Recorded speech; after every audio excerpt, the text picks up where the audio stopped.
Bonsoir à tous, je vous propose d'aller à la rencontre de l'Église catholique au Bénin. Situé en Afrique de l'Ouest, l'ancien Dahomey français est indépendant depuis 1960. Sa capitale officielle est Porto Novo et Cotonou en est la capitale économique et politique. C'est un pays de 13 millions d'habitants, dont 26% de catholiques, mais de nombreux Béninois restent attachés au culte vaudou. L'Église a joué un rôle central dans le processus démocratique du Bénin. Marqué par une grande pauvreté, le Bénin est aussi confronté aux défis sécuritaires qui touchent le Sahel. Je retrouve notre invité.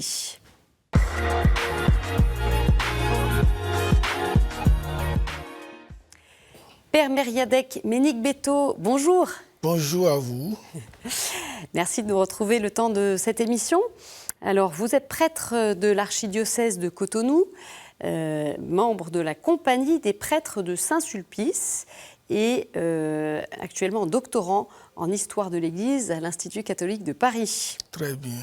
Alors, évidemment, Père, on va parler avec vous de la place de l'Église dans la société béninoise. Elle a joué, elle continue à jouer un rôle important.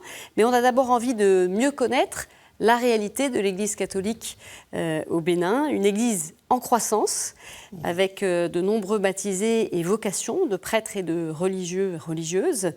Dites-nous, Père, voilà, comment se déroule au quotidien la vie paroissiale ?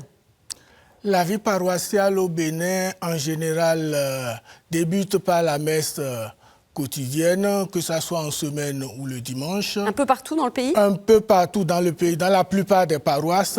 Il est vrai, certains jours de la semaine, sur certaines paroisses, on peut avoir la messe le soir ou la messe à midi, par exemple le vendredi avec le chemin de croix. Sinon, dans les milieux urbains et semi-urbains, c'est surtout à partir de la messe le matin, et ça peut s'achever la journée, je veux dire, par la messe, mais dans la journée, le curé peut recevoir, s'il a des vicaires, les vicaires aussi peuvent recevoir. Les fidèles ? Les fidèles, justement, pas seulement les fidèles, mais toute personne voulant rencontrer le prêtre, parce que le prêtre est là d'abord pour tout le monde, et non seulement pour les fidèles chrétiens. Et il y a aussi les fidèles laïcs qui viennent à la paroisse, soit pour des réunions ou, et pour faire leur dévotion. Et souvent, ces réunions peuvent avoir lieu dans l'après-midi. Et parfois même, et bien souvent sur les paroisses urbaines, la plupart de ces réunions peuvent avoir lieu dans la soirée, parce que les gens doivent aller au travail, soit doivent aller à leur marché en fin de journée, évidemment. Donc, et on peut avoir aussi d'autres célébrations dans la journée, comme des enterrements et autres. Et le prêtre aussi peut visiter des gens à domicile, soit des malades, des familles. Bon, ça dépend. Donc, il y a en tout cas une dynamique. Il y a une dynamique. C'est ce qu'on entend.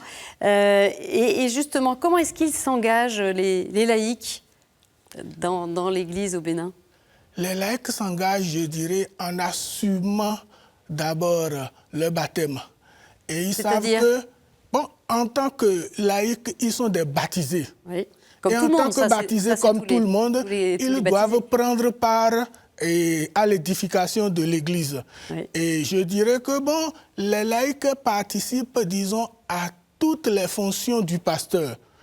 Si je prends par exemple la fonction de gouvernement, les laïcs sont là pour conseiller le prêtre, les évêques dans la direction, le gouvernement de l'Église. Si nous prenons par exemple la fonction, la charge d'enseignement, nous trouvons beaucoup de laïcs qui sont catéchistes, nous trouvons beaucoup de laïcs qui sont dans l'enseignement catholique, nous trouvons beaucoup de laïcs qui sont dans les groupes de prière ou dans des structures comme l'école du mariage pour aider l'Église à faire passer son message par rapport à telle et telle autre chose, surtout concernant les sacrements, pour préparer les gens aux sacrements. Ils prennent à cœur une mission, ils s'investissent. Ils s'investissent profondément. Et alors, je le disais, de nombreux Béninois, et notamment chrétiens, restent attachés au culte vaudou. Et comment l'Église, elle affronte ce défi ? Bon, je ne dirais pas que de nombreux Béninois chrétiens s'attachent encore au culte vaudou. Il y a des gens qui pratiquent les religions endogènes, c'est vrai. Et notamment chez les chrétiens. Bon, pas notamment chez les chrétiens. Il y en a qui sont exclusivement à ça. Peut-être on peut rencontrer des chrétiens qui pratiquent le syncrétisme. Bon. Ça, c'est une réalité? C'est une réalité, on ne peut pas la refuser. Ce qu'on pourrait dire dans ce domaine, je ne parlerai pas d'affronter un défi. Je dirais que d'abord, l'Église, par rapport aux religions endogènes, essaie d'établir le dialogue interreligieux. D'autant plus qu'il y a des prêtres qui sont chargés de ce dialogue. Et d'ailleurs, quand, à l'approche de la fête des religions endogènes, bon, on voit que tout le monde s'acharne. L'Église, par le biais de ses prêtres, adresse des messages à ces religions endogènes. Bon, maintenant, par rapport à ceux-là qui sont chrétiens catholiques et qui pratiqueraient le syncrétisme, le devoir de l'Église, c'est d'abord la formation et après l'accompagnement. Donc, formation des laïcs. Des laïcs et accompagnement des laïcs. Et dites-nous, en quoi cette formation, c'est un enjeu et comment l'Église se saisit de cet enjeu? Bon, l'Église se saisit de cet enjeu déjà à partir du catéchisme. Donc dès l'enfance? Bon, le catéchisme n'est pas seulement à l'enfance. Ça dépend du moment où l'homme ou la femme s'est amené pour dire, bon, je veux devenir chrétien, je veux me faire former. Ça peut être enfant, ça peut être jeune, ça peut être plus tard. Donc, au cœur de la formation catéchétique, on mettra l'accent sur le Dieu de Jésus-Christ qui exclut toute autre adoration qui n'est pas compatible à lui. Et quand il aura fini son catéchisme et aura reçu les sacrements de l'initiation chrétienne, il faudra que lui-même, soit il intègre entre-temps une association ou un mouvement d'action catholique, ou bien surtout avec l'établissement aujourd'hui des communautés ecclésiales de base, qu'il fréquente une communauté ecclésiale de base pour continuer à nourrir sa foi. Et ainsi, ces communautés, elles sont présentes un peu partout? Oui, ces communautés sont un peu présentes un peu partout. Il est vrai que tous les chrétiens n'arrivent pas forcément à les fréquenter. Pourquoi? Bon, il y en a qui, parce qu'ils ont leur profession qui est très exigeante, n'arrivent pas à fréquenter ces communautés ecclésiales de base à cause de leur programme. Bon, il y en a qui se disent qu'ils n'en ont pas besoin. Mais toujours est-il que l'Église exhorte chacun et tous à pouvoir se rapprocher de sa communauté ecclésiale de base ou tout au moins à vivre dans une association et un groupe où il continue de méditer la parole de Dieu, où il continue d'approfondir sa foi. Alors, il y a aussi la question de la formation des futurs prêtres. Et dans leur session ordinaire en mai dernier, les évêques du Bénin ont souligné cet enjeu de formation, une formation qui prenne davantage en compte les défis de notre temps. Quels sont ces défis aujourd'hui au Bénin?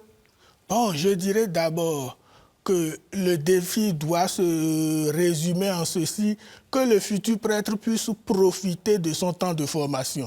Et là, je me réfère au message du pape, du vénéré pape Benoît XVI, quand il était au Bénin, le 19 novembre, au grand séminaire de Ouida, où il invitait les séminaristes, il encourageait les séminaristes à pouvoir se mettre à l'école du Christ pour acquérir les vertus pouvant les aider à vivre le ministère sacerdotal ou le sacerdoce ministériel comme une école, leur école de sanctification. Comment vous l'avez compris ce message, se mettre à l'école du Christ? Bon, se mettre à l'école du Christ, c'est d'abord adopter les sentiments et l'attitude du Christ qui, lui-même déjà en tant qu'enfant, s'est laissé, s'est donné à son père adoptif Joseph et Marie pour pouvoir se faire éduquer par eux. Et pour le séminariste aujourd'hui, c'est pouvoir se mettre, disons, dans ce contexte de formation, s'abandonner, faire confiance à ses formateurs et profiter surtout de cette formation pour pouvoir devenir prêtre. Et alors, là, ce qui m'intéresse, c'est que le nombre grandissant des vocations peut faire que, bon, chacun pourrait se noyer dans la masse. Alors, le défi spécifique là, c'est que chaque séminariste, malgré le nombre, puisse trouver sa place et puisse essayer de tirer le maximum de profit pour sa formation. Vous avez cette expérience de formateur justement au grand séminaire de Ouidah, qui est l'un des premiers séminaires d'Afrique de l'Ouest, qui a formé de nombreux évêques, cardinaux, de nombreux séminaristes aussi venus de la plupart des pays de la sous-région, qui se trouvent dans le sud du Bénin. Alors, comment est-ce que vous voyez cette question spécifique de la formation? Vous direz, alors vous parlez de ces futurs prêtres qui doivent tirer profit au maximum de ce parcours de formation. Voilà, pour vous, c'est quoi l'enjeu aujourd'hui sur comment en faire des prêtres qui soient solides, voilà, et qui correspondent aux besoins de la mission aujourd'hui au Bénin? L'enjeu, c'est de pouvoir former des prêtres qui, sur le plan humain, aient la base nécessaire pour que se greffent toutes les qualités qu'on puisse attendre d'un prêtre. Et non seulement qu'ils puissent avoir le profil humain nécessaire, comme l'ont dit les évêques, que ces prêtres puissent être des hommes spirituels. Et que la spiritualité qui leur est demandée parte d'abord, comme toujours dans l'Église, de l'Évangile. Et qu'ils puissent être des témoins. Et si nous laissons le côté spirituel, nous pourrions aborder quand même le côté intellectuel. Ce n'est pas parce qu'ils sont prêtres qu'ils auront simplement à dire la messe, non. Le prêtre doit quand même avoir un minimum de base de philosophie pour faire la théologie. Et aujourd'hui, avec les questions qui se posent à notre monde, ce prêtre doit être capable de rentrer en dialogue avec son milieu. Et pour traiter des questions qui se posent à son milieu, pour traiter des questionnements que son milieu lui renvoie. Vous voyez aujourd'hui en Afrique, beaucoup de gens parlent du panafricanisme et la religion chrétienne est tassée de religion étrangère. On dit que l'Église a eu à faire ceci, l'Église a eu à faire cela. Comment ces prêtres qui sont aujourd'hui séminaristes pourront, dans leur ministère, entrer en dialogue avec leurs contemporains et pouvoir donner une réponse juste à ces contemporains et pouvoir aussi éclairer la lanterne de tous ceux-là qui, ne maîtrisant rien, disons, sont dans la masse et accueillent ce que disent ces tenants. Formation humaine, spirituelle, intellectuelle. Et nous avons aussi la formation pastorale. C'est le but, l'aspect pastoral, c'est le but de leur formation. Et les évêques qui ont ajouté aussi le profil moral, qui peut se retrouver aussi dans l'humain. Alors, les évêques du Bénin, ils s'inquiètent aussi pour les jeunes qui peuvent être sujets à des comportements autodestructeurs. Je cite, abus d'alcool, de drogue, dépravation des mœurs, pollution sonore, surtout nocturne. Alors, le Bénin connaît une pauvreté importante, avec aussi un manque de perspective pour les jeunes. Voilà, que peut faire l'Église face à ce grand défi? Je dirais que l'Église fait de son mieux dans la formation qu'elle donne à ces jeunes dans les mouvements d'action catholique, dans les groupes. Mais spécifiquement, je constate que de plus en plus, les aumôniers des jeunes ne restent pas simplement à l'aspect spirituel de la formation. Parfois, ils organisent des formations à l'entrepreneuriat où ils invitent des techniciens ou des spécialistes pour parler aux jeunes de l'auto-emploi ou d'autres choses pouvant les aider à orienter leur vie, leur profession, pour ne pas toujours rester, disons, au tronc commun de ce qui est appris à l'école, mais pouvoir innover. Et là, je trouve que l'Église est en train d'initier quelque chose qui, avant, n'existait pas trop. Et nous avons quand même sur le terrain l'Église qui a des établissements, non seulement d'établissements de tronc commun, mais aussi d'établissements techniques pour que ces jeunes puissent se former là et avoir une compétence nécessaire à l'auto-emploi. Alors, donc, voilà, des actions très concrètes portées par l'Église. Alors, le sanctuaire Notre-Dame d'Arigbo de Dassazoumé a célébré cette année son 70e anniversaire. Que représente ce sanctuaire dans le cœur des Béninois? Bon, pour caricaturer la chose, je dirais que le sanctuaire Notre-Dame d'Arigbo de Dassazoumé est comme Lourdes pour le Béninois. Et ce sanctuaire, non seulement est fréquenté par les Béninois, mais c'est aussi fréquenté par les étrangers. Parce que quand nous organisons le pèlerinage annuel, ce n'est pas seulement les Béninois de l'intérieur qu'on y trouve. On voit quelques images. Hein, oui, on voit des gens venant de la Côte d'Ivoire qu'on voyait, du Nigeria, d'autres pays Niger, même de l'Europe. Et aujourd'hui, c'est comme un lieu quand même entre griffes internationales de rencontre, un sanctuaire international marial. Alors, KTO compte une nouvelle petite sœur au Bénin, la télévision catholique Lumen Christi TV, qui a été inaugurée en septembre. En quelques mots, quelle est sa mission? Bon, je dirais que la mission de Lumen Christi TV, c'est la mission dévolue par l'Église pour les communications. Et je voudrais surtout insister sur l'information. Bon, informer le peuple de Dieu, non seulement le peuple de Dieu, mais toute personne de bonne volonté qui voudrait regarder cette chaîne de télévision, mais aussi former le peuple de Dieu. Et au niveau de la formation, il y a plusieurs rubriques qui sont proposées pour que le peuple de Dieu approfondisse sa foi davantage. Et je disais tout à l'heure que ce n'est pas seulement les chrétiens qui regarderont cette chaîne de télévision. Il y a les non-chrétiens aussi. Et ainsi, ils connaîtront qui sont les chrétiens, quel est le catholicisme, quel est le christianisme en général, pour pouvoir aussi rentrer en dialogue avec leur milieu. Alors, l'Église donc, catholique au Bénin vient de renforcer son rôle dans l'espace médiatique du pays, mais sa présence se manifeste particulièrement dans le domaine de l'éducation, de la solidarité et de la santé.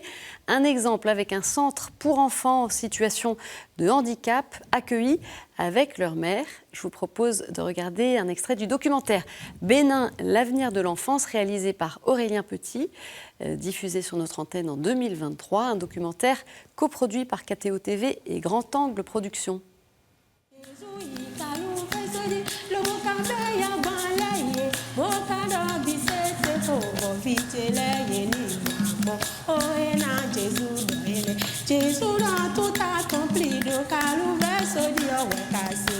Chaque semaine, Sœur Angèle et son équipe organisent des visites à domicile afin de suivre l'évolution de l'enfant qui est retourné dans son village. C'est souvent l'occasion de renouer des liens avec les parents et de redonner une dynamique au parcours éducationnel de l'enfant.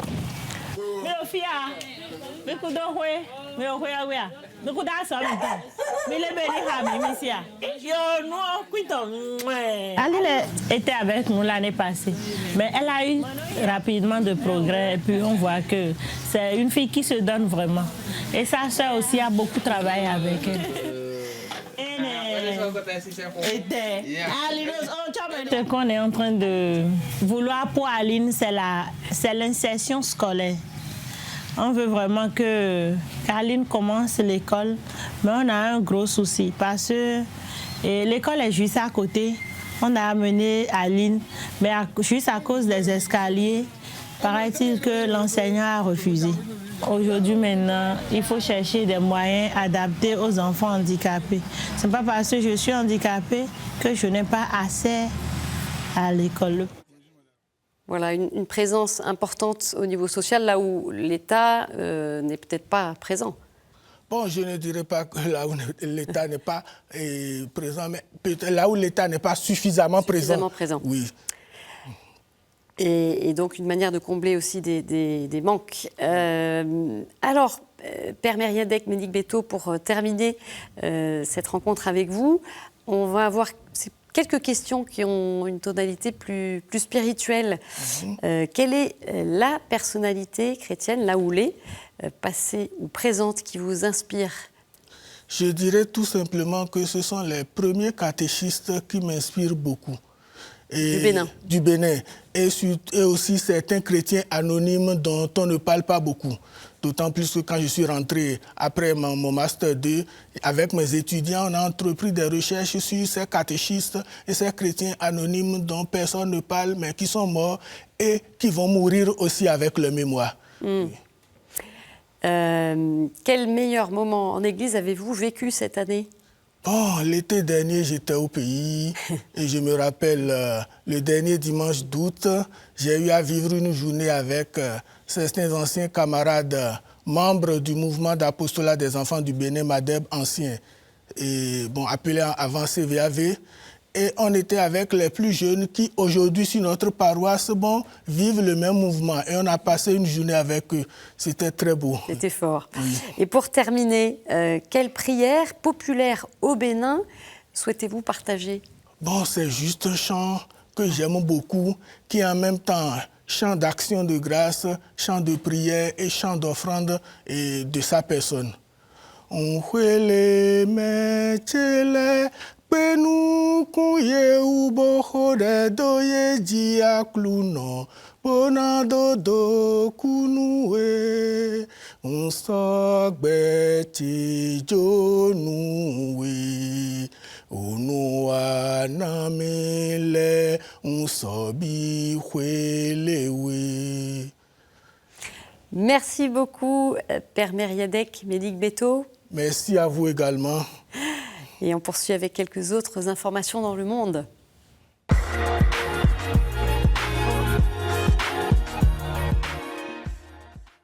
L'accord provisoire entre le Saint-Siège et la Chine prolongé de 4 ans. L'annonce a été faite hier, 23 octobre, par le Vatican. Cet accord, signé en 2018 et renouvelé en 2020 et 2022, prévoit que les nominations d'évêques chinois se fassent d'un commun accord entre Pékin et le pape.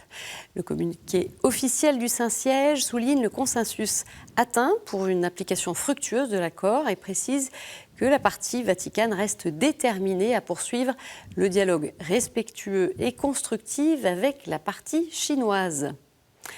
Au Mexique, les funérailles du père Marcelo Pérez, assassiné dans l'État du Chiapas dimanche dernier, ont été célébrées. Mardi 22 octobre, son meurtrier présumé a aussi été arrêté le même jour. Ce prêtre, défenseur des peuples autochtones, était connu pour son rôle en faveur de la paix au Chiapas. Cette région, située dans le sud du Mexique, subit des violences croissantes liées au narcotrafic. Et au Nigeria, enfin, les responsables des frères maristes en Afrique se sont rassemblés à Orlu, dans le sud du pays, pour une importante session de formation qui s'est tenue du 6 au 19 octobre. Disciples de Marcelin Champagnat, les maristes sont présents dans l'éducation, en particulier auprès des plus pauvres. Les 26 participants ont travaillé sur différents thèmes, comme la gestion de conflits, l'animation communautaire ou encore la synodalité. Tout de suite, c'est la chronique du Monde.